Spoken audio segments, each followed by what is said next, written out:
Abrindo o serviço deste culto com oração. Deus amado, Pai querido, todo-poderoso, santo, justíssimo, fidelíssimo, boníssimo. Graças nós te damos, Senhor, por este dia. Graças nós te damos porque o Senhor permite mais um dia de vida para cada um de nós. Estamos aqui, Senhor, para prestar ao Senhor um culto. Receba-nos como cultuadores, adoradores do Senhor. Fala conosco. Queremos ouvir a tua voz e a tua palavra está aberta aqui. Somos fracos e carecemos do teu sustento.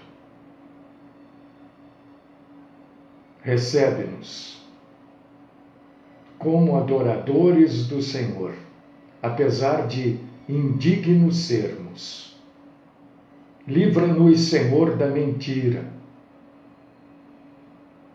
Esta é a minha oração, por mim e pelos meus irmãos e irmãs, no nome sagrado e poderoso do nosso Senhor e Salvador, Jesus Cristo.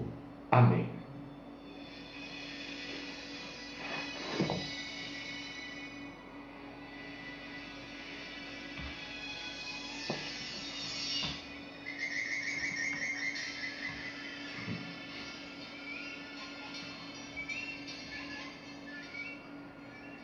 Eu estou aqui com a minha Bíblia aberta. Se você puder abrir a sua, será muito bom. Jó 38:4. Livro de Jó 38, capítulo 38. Versículo 4. Só quero pegar essa parte aqui, ó. Deus perguntando para Jó. Porque Deus pergunta toda hora as coisas para a gente. Onde estavas tu quando eu fundava a terra? Onde que você estava? Onde que eu estava? Quando Deus estava criando a terra, o universo. Onde que a gente estava?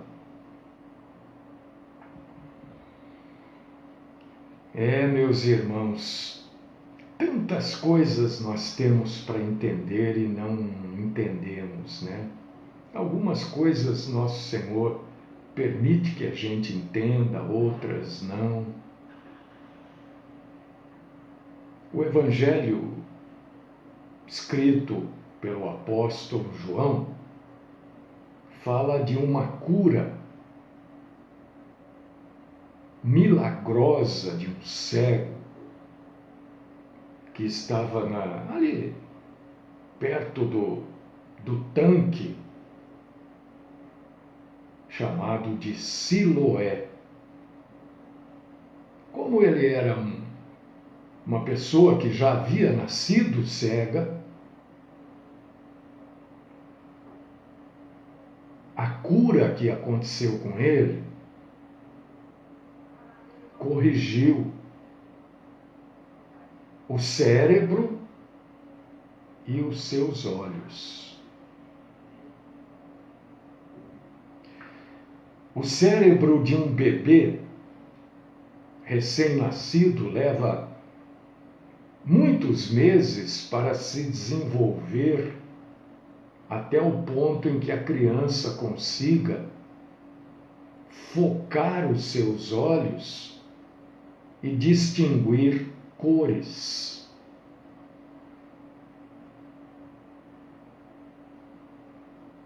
Aquele próprio homem que foi curado por Jesus, em João capítulo 9, versículo 32, ele pôde apreciar o quão extraordinário tinha sido a sua cura.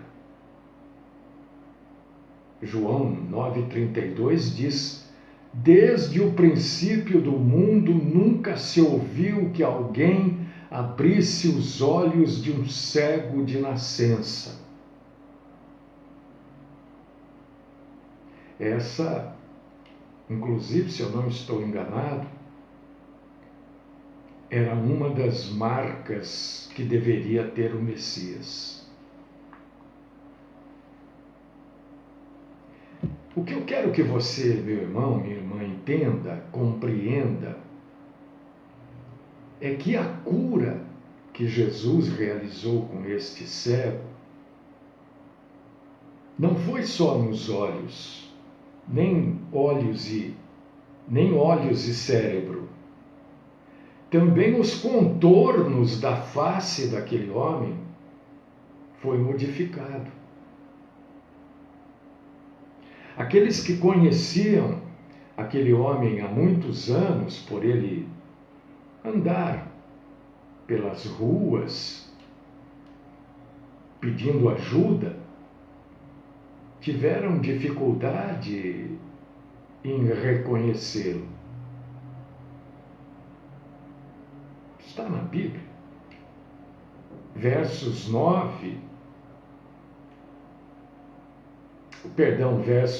8 e 9 de João 9, né?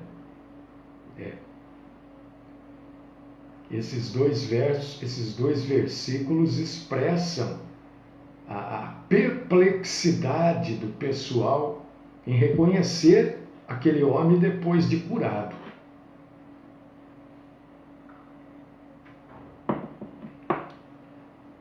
Jesus foi motivado a realizar aquela cura quando os discípulos, não os fariseus, os discípulos perguntaram se a cegueira daquele homem era por causa dos pecados daquele homem ou por causa dos pecados dos pais daquele homem. Parece-me, lendo, que eles queriam compreender por que alguém receberia um peso para a vida toda de uma deficiência tão severa.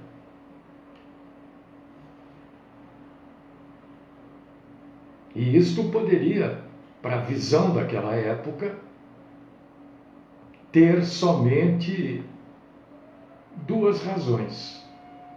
Ou ele, ou seus pais tinham pecado.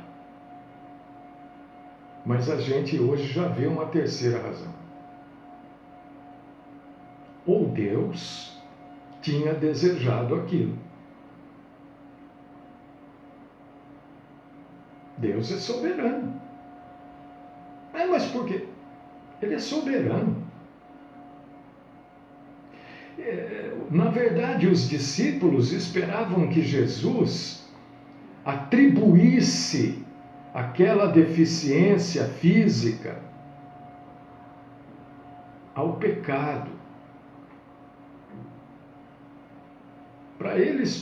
Para os discípulos, pouco estava importando se era o pecado daquele que havia nascido cego ou se era o pecado dos pais.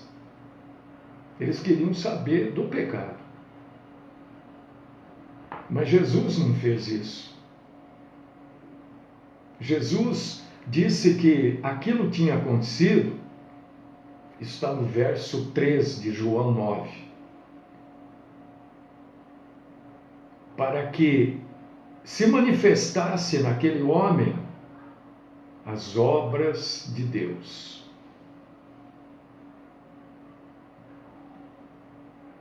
Você entende isso? Entende no sentido de compreendeu isso, né? Aquele homem nasceu cego, a deficiência dele, a cegueira, foi usada, eu não sei, 2 ou 3 décadas depois do nascimento dele, para edificar, sustentar os homens com este milagre tremendo e poderoso. E com isso mostrar, evidenciar o plano misericordioso de Deus para a humanidade.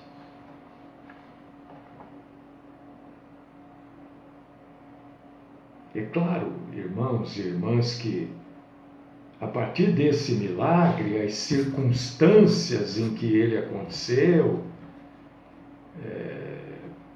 e a gente precisa deixar claro que todo sofrimento que existe nesse mundo aqui é devido ao pecado.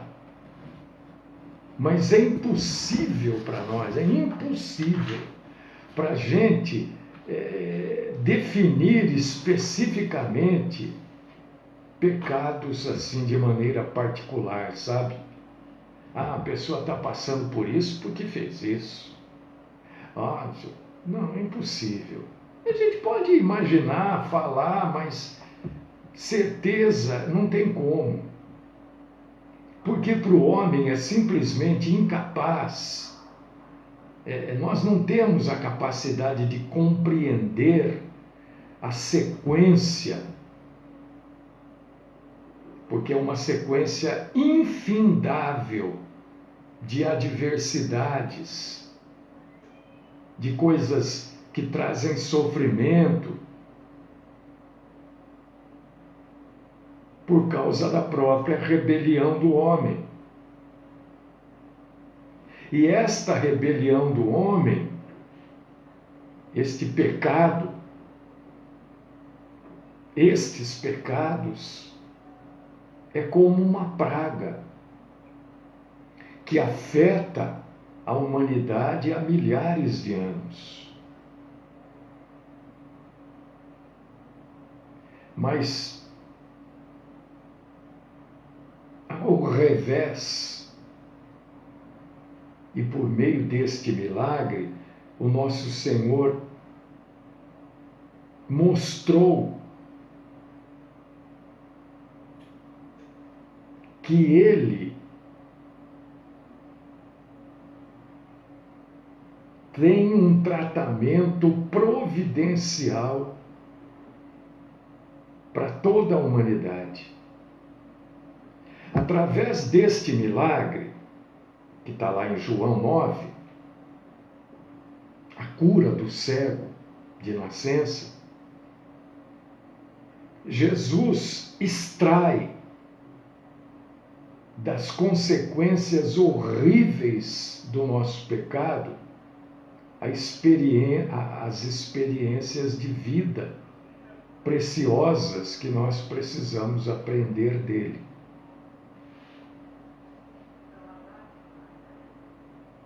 Ninguém está dizendo o contrário aqui do que a Bíblia diz.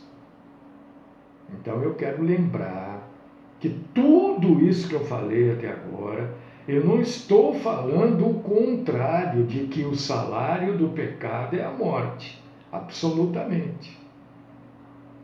O salário do pecado é a morte.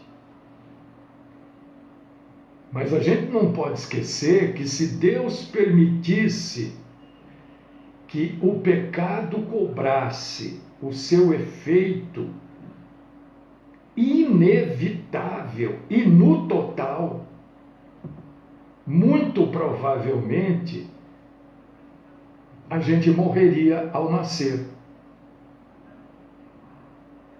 E isso levaria à extinção, o desaparecimento de toda a humanidade depois de uma geração.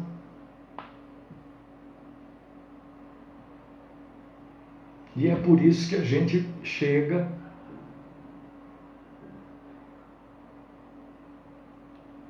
ao nosso Senhor Jesus Cristo. Por isso que nós chamamos Jesus de o Salvador da humanidade. Por isso. Porque ele tomou sobre si, ele chamou para ele, ele pegou para ele, literalmente, as consequências totais dos nossos pecados. E fazendo isso, ele permitiu que o nosso Pai Celeste levasse adiante o seu plano de redenção. Você já tinha pensado dessa forma?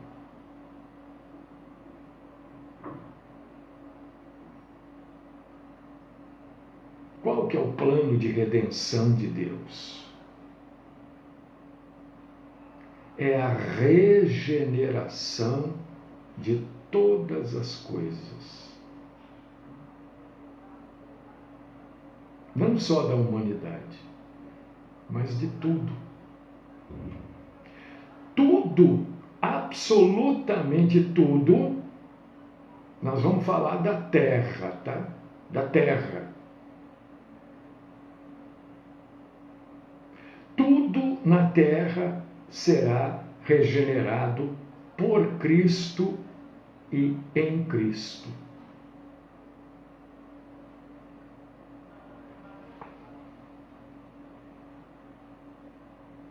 Tendo este entendimento, compreendendo o plano de Deus desta forma, a gente começa a ter uma outra visão do mundo. Por trás de tudo o que acontece, tem a mão de Deus. Por trás de tudo, absolutamente tudo o que acontece, existem coisas que estão escondidas da nossa vista e que a gente não tem capacidade para entender. Por causa disso que está escondido. Não é que Deus quer esconder para ele. Não, é porque a gente simplesmente não entende.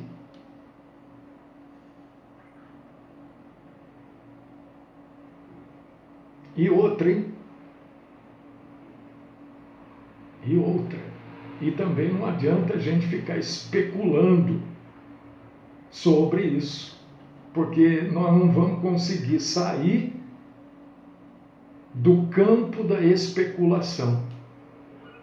Eu não tenho a resposta, ninguém tem.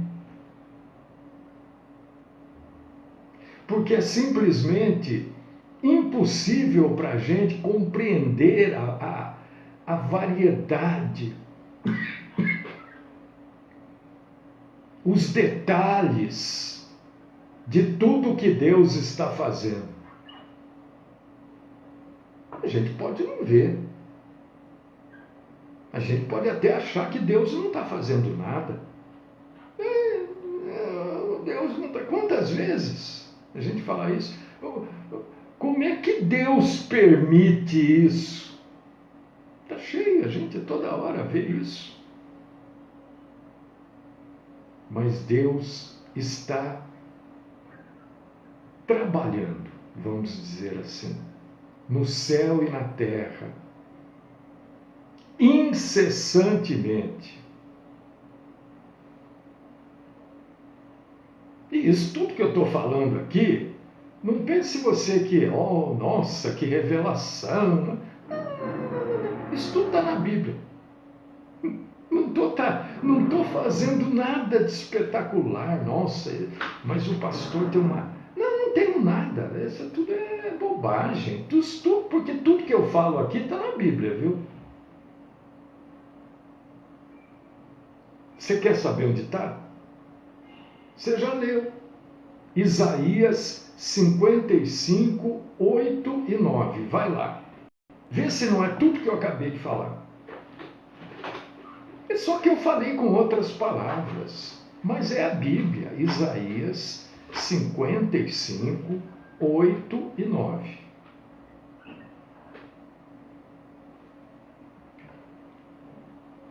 Olha o que o Senhor fala. Porque os meus pensamentos não são os vossos pensamentos, nem os vossos caminhos, os meus caminhos, diz o Senhor. Porque assim como os céus são mais altos do que a terra, assim os meus caminhos mais altos do que os vossos caminhos. Se os meus pensamentos e os meus pensamentos mais altos do que os vossos pensamentos. Exatamente tudo que eu falei, só que eu falei com outras palavras. Mas eu falei exatamente até agora o que está em João 9 e o que está em Isaías 55, 8 e 9.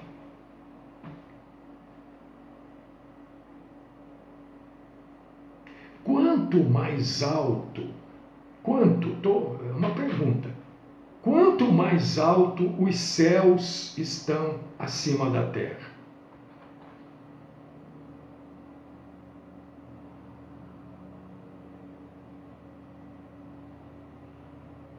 Não sei.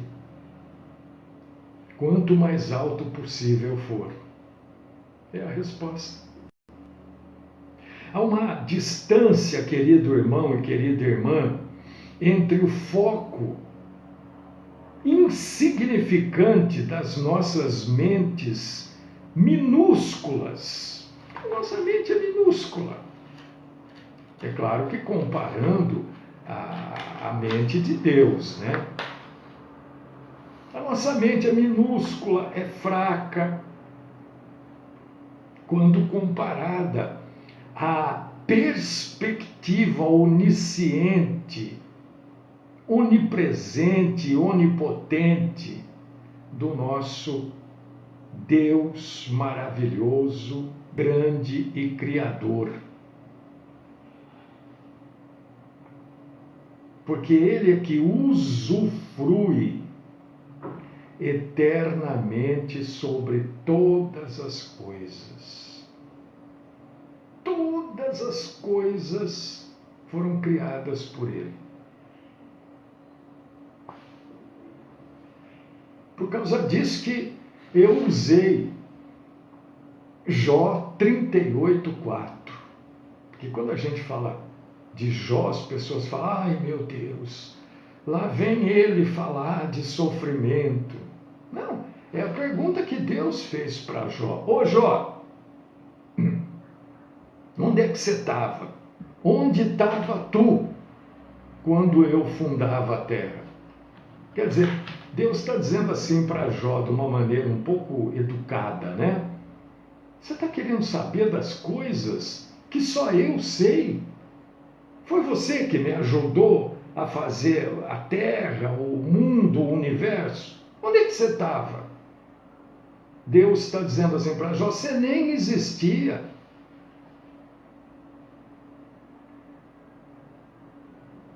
O homem pensa, e a gente vê isso toda hora, né? Que pode discutir com Deus a justiça dos atos dele. Por que Deus fez isso? Se Deus é bom, como é que Ele permite isso? E olha, as pessoas que falam isso, ou falam isso com outras palavras, são mais ignorantes do que os mais ignorantes. Como é que vai discutir com Deus? Aí Deus vira para ele e pergunta assim: onde é que você estava quando eu estava fazendo a terra? Você estava onde? Para vir querer discutir comigo. É isso que Deus está falando. Mas eu estou passando. Eu não sei por que. Mas você quer discutir comigo? Onde é que você estava quando eu fiz tudo isso? Quando eu criei bactérias, vírus, bactérias boas que o corpo precisa ter. Onde é que você estava? Foi você que me ajudou, foi você que me instruiu a fazer isso. Agora você quer discutir comigo porque você deu uma topada, porque você está com unha encravada. Você quer discutir comigo agora? É isso que Deus fala, viu? Um aspecto da minha boa, santa, agradável e perfeita vontade. Porque tem gente que discute com Deus: como é que o Senhor me deixa assim nessa situação?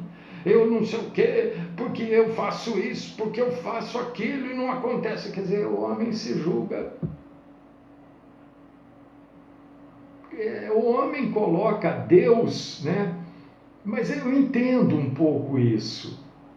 Eu entendo. Eu não sei pessoas de outros países, eu não vou falar do nosso país aqui. Né? Porque eu não posso falar de lugar que eu não vivo, mas eu vou falar daqui. As pessoas não podem, né? Não têm coragem, porque não podem exigir de quem deveria fazer. Quem é que tem que dar segurança? Quem é que tem que dar segurança para você? Não é sensação de segurança. Sensação de segurança é coisa falsa. Porque a sensação é uma sensação. Segurança é efetiva. Sensação de segurança é você achar. Preste atenção nisso. Isso é importante. Sensação de segurança é você achar que você pode sair 10 horas da noite da sua casa com o seu relógio, isso é sensação. Você acha que você pode sair com o seu relógio, com o seu celular, com a sua correntinha, se você tem, com aliança, com anel, para dar um passeio de meia hora, 40 minutos pelo bairro que você mora. Isso é sensação de segurança, é você achar que você pode fazer. Que não vai acontecer nada, que tem polícia passando toda hora. Isso é sensação. Aí você vê uma luz lá vermelha, você fala: a polícia está aí, não vai acontecer nada. Sensação. Agora, segurança efetiva é você saber que você vai sair, não vai acontecer nada, você vai voltar para sua casa vivo, com a sua cor normal, sem voltar amarelo de susto. Segurança é você voltar com o relógio, com a aliança, com a correntinha, com o celular, porque tem segurança. Porque o ladrão, o bandido, o assaltante, o traficante, o viciado, não vai fazer nada porque tem polícia na rua. Porque se fizer, a pena é dura. Isso é segurança. Sensação de segurança é pega-trouxa. Eu acho engraçado quando eu ouço uma autoridade falando: não, porque nós temos que dar para a população sensação de segurança. Mas eu falo sozinho. Eu não quero sensação de segurança, eu quero segurança. Não, mas a sensação não é segurança. Sensação é a ideia de que você está seguro.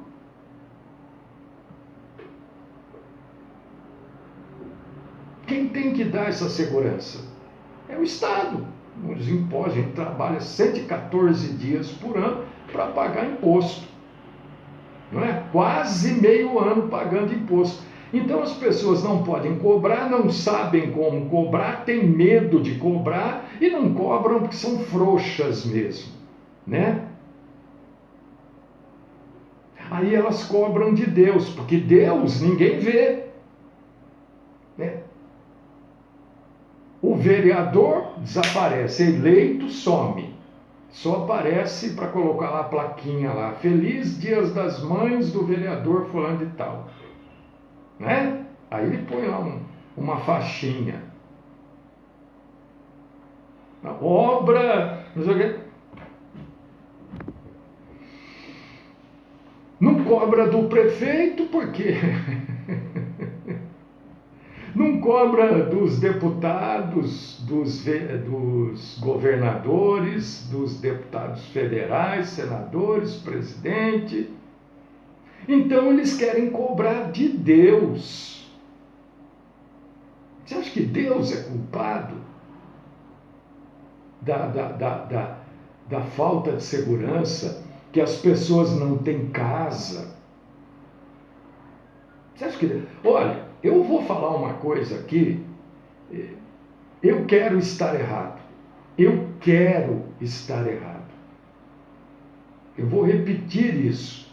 Eu quero estar errado. Vocês já observaram? Eu não sei. Você abre o Facebook, vem não sei quantos anúncios, né? De casa, apartamento, tudo começando a construir, tudo na planta. Eu espero que tudo isso, preste atenção no que eu estou falando. Eu espero que tudo isso seja entregue.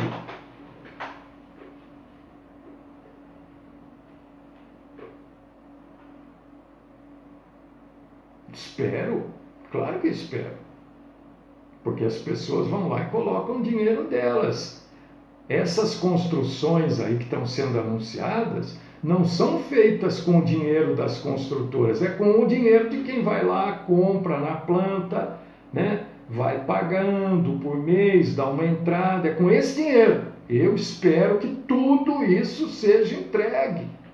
Porque este filme eu já vi. Você também.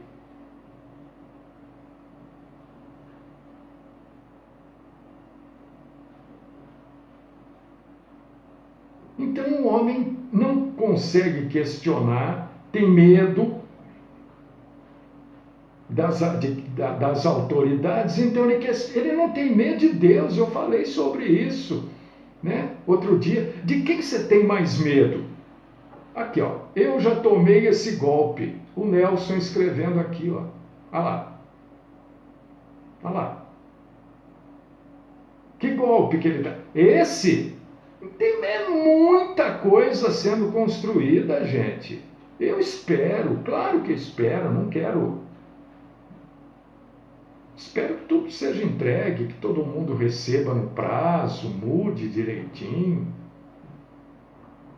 Então, o homem acha que, como ele não consegue cobrar do outro homem, de medo, ele cobra de Deus.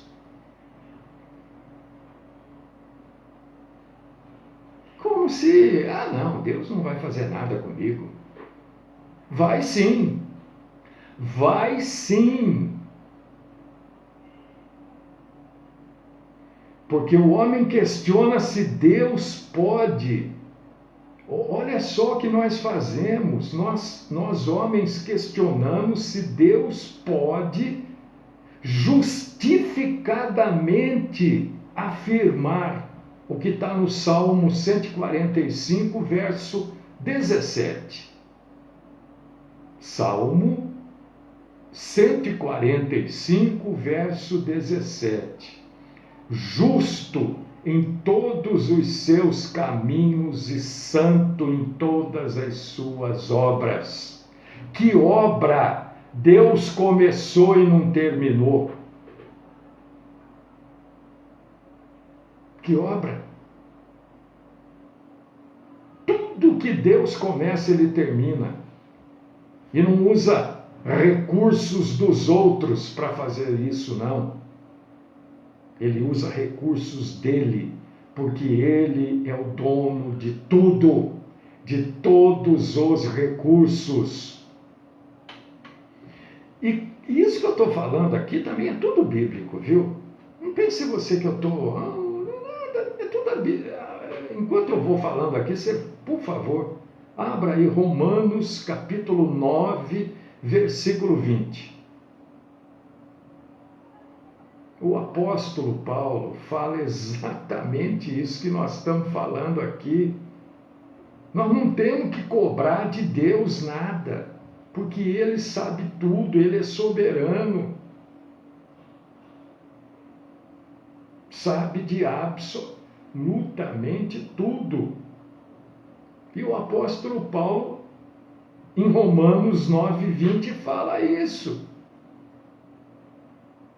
Essa atitude que nós temos de querer cobrar de Deus, de exigir de Deus, quando nós temos que exigir do nosso semelhante, se é o caso de se exigir. Porque a Bíblia não diz que você só deve exigir, você deve também dar. O que a gente não pode é dar errado. Dar errado.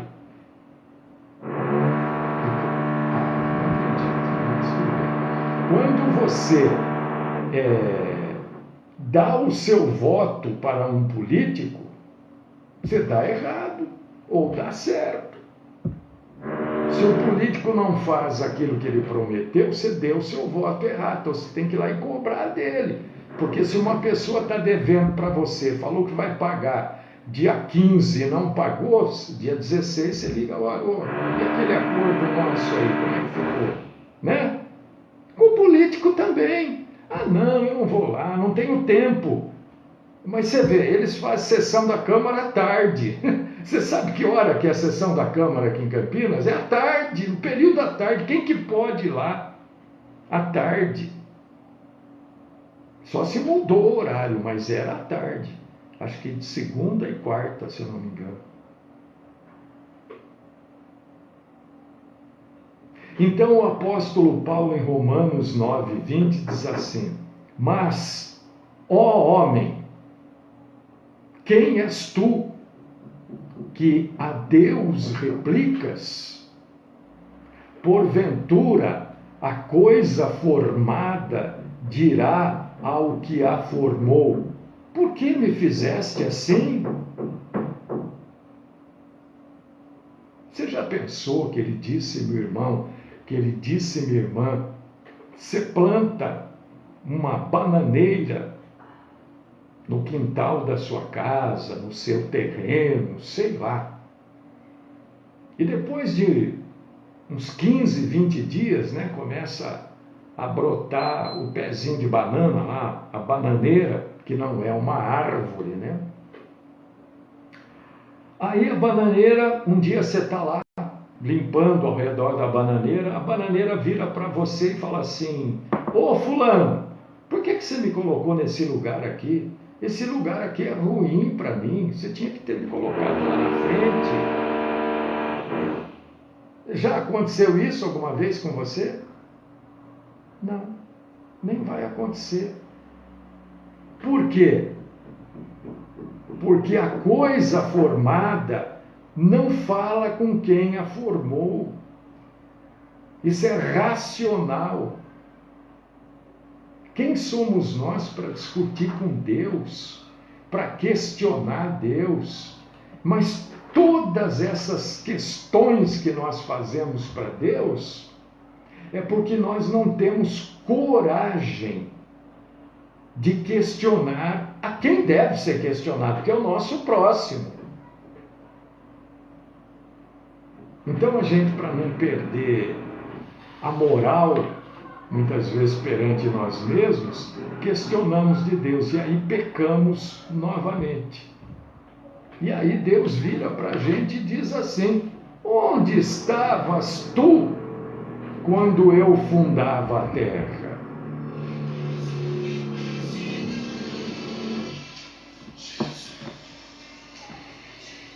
Querido Deus, querido Pai, amado Senhor, eu quero mais uma vez exaltar, glorificar o Senhor. Grande é o Senhor. Ensina-nos mesmo, Senhor. Oh, Senhor, nós estamos abertos para receber os teus ensinamentos e aprendermos e seguirmos tudo aquilo que o Senhor tem falado conosco. Porque só assim nós vamos continuar crescendo na graça e no conhecimento do Senhor. Ensina-nos, Senhor. Ajuda-nos a sermos retos. Torna-nos, Senhor, dignos. Esta é minha oração. Por mim e por todos aqueles que estão junto conosco. No nome do Cristo Jesus. Amém.